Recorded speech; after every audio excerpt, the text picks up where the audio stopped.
নতুন সদস্য নতুন সদস্য নতুন সদস্য এলে কে না খুশি হয়। নতুন সদস্য এসেছে পরিবারে, অনেক খুশি। এটা চেনবির মোড়ে অনেক বড় একটা এখানে হসপিটাল হয়েছে। অনেক সুন্দর, অনেক মনোরম পরিবেশ, খুবই ভালো লাগছিল। আগে ঢাকাতেই দেখতাম এত সুন্দর সুন্দর পরিবেশ হসপিটালগুলো, কিন্তু ক্লিনিকগুলো, কিন্তু এখন রাজশাহীতেও হয়েছে। তো এটা চেনবির মোড়ে 20 তলা, অনেক সুন্দর। আলহামদুলিল্লাহ, একটা কন্যা সন্তান আবার নতুন মানে আমাদের পরিবারে যুক্ত হয়েছে। অনেক খুশি হয়েছি। কন্যা সন্তান পরিবারে আসলে আল্লাহর রহমত নিয়ে আসে, তাই সবাই খুশি হবেন। যখন কন্যা সন্তান হবে খুশি হবেন। আমরা তো অনেক খুশি। তো অনেক ভালো লাগছিল পরিবেশটা। রাজশাহীতে এত সুন্দর সুন্দর জায়গা, এত সুন্দর সুন্দর ক্লিনিক, মনটাই ভরে যায়। রাজশাহী শহরটাই যেন কেমন একটু ছিমছাম পরিষ্কার সব কিছুতেই। এত সুন্দর একটা পরিবেশ ছিল, ভিতরের বসার, ভিতরের সমস্ত পরিবেশটা ছিমছাম, গোছানো, পরিষ্কার। একটা রাত থাকলাম, মনেই হলো না যে কোনো ক্লিনিকে আছি। বাড়ির মতো একদম সব কিছু। তো যাই হোক, আপনারা দোয়া করবেন আল্লাহ যেন আমাদের পরিবারের নতুন সদস্যকে খুব ভালো রাখে, মাকে মেয়েকে সুস্থ রাখে।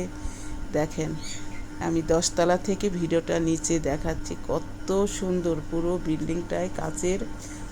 এত ভালো লাগছে উপর থেকে নিচের দিকে তাকাতে। মনে হচ্ছে, দেখেন, এটাকে ঢাকা শহর ছাড়া বলতে পারবেন? মনে হচ্ছে ঢাকা শহর এইটা। তাই ভিডিওটা করলাম আপনাদের জন্য। কাল থেকে অনেক অস্থিরতায় ছিলাম। একটা বাচ্চা জন্ম নেওয়ার আগে পরিবারের সবাই কিন্তু খুব অস্থির থাকে, উদ্বেগ থাকে। তো যাই হোক, মা ছেলে নর্মালেই হয়েছে। মা ভালো আছে, বাচ্চাটাও ভালো আছে। নর্মালেই বাচ্চাটা হয়েছে। অনেক যত্ন সহকারে এখানে এরা নর্মালে বাচ্চা না হলে তারপর সিজার করে। এইটাই আমার কাছে অনেক ভালো লেগেছে। এত সুন্দর মানসিকতা এদের, এখানকার ডাক্তারদের। যারা ভবিষ্যতে নতুন প্রজন্ম আসবেন, তারা কিন্তু এইরকম একটা পরিবেশে আসবেন। সিজার করলে যে কতটা কষ্ট, সারাটা জীবনে তার জীবনের কষ্ট। আমাদের বাচ্চাগুলো সিজারে হয়নি, তাই আমরা কষ্ট বুঝতে পারি না। যাদের সিজারে হয়েছে তারা বোঝে। তাদের পরিবারের কাজকর্ম করে খেতেই তাদের হিমশিম খেয়ে যেতে হয়। মাজার ব্যথা, ওঠানামা করতে পারে না, ভারী কিছু চাটতে পারে না। অনেক কষ্ট, অনেক কষ্ট। যাই হোক, সারা রাত ছিলাম। সকালে উঠে বাসার দিকে একটু আসলাম।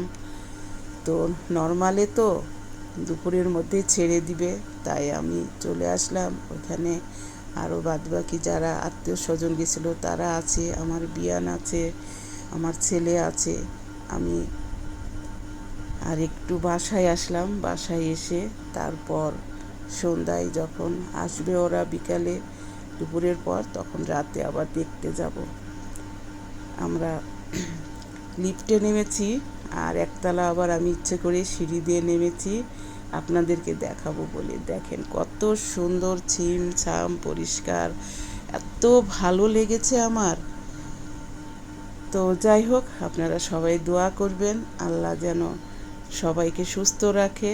আর এইখানে এইরকম পরিবেশে এসে যেন সবাই বাচ্চা নিয়ে সুস্থতার সাথে যেতে পারে, সেই দোয়া করি। রিক্সার জন্য দাঁড়িয়েছিলাম। সবাই ভালো থাকবেন, সুস্থ থাকবেন। ভালোবেসে ভিডিওটা লাইক, কমেন্ট, শেয়ার করে দিবেন। আজ এই পর্যন্ত। আল্লাহ হাফেজ।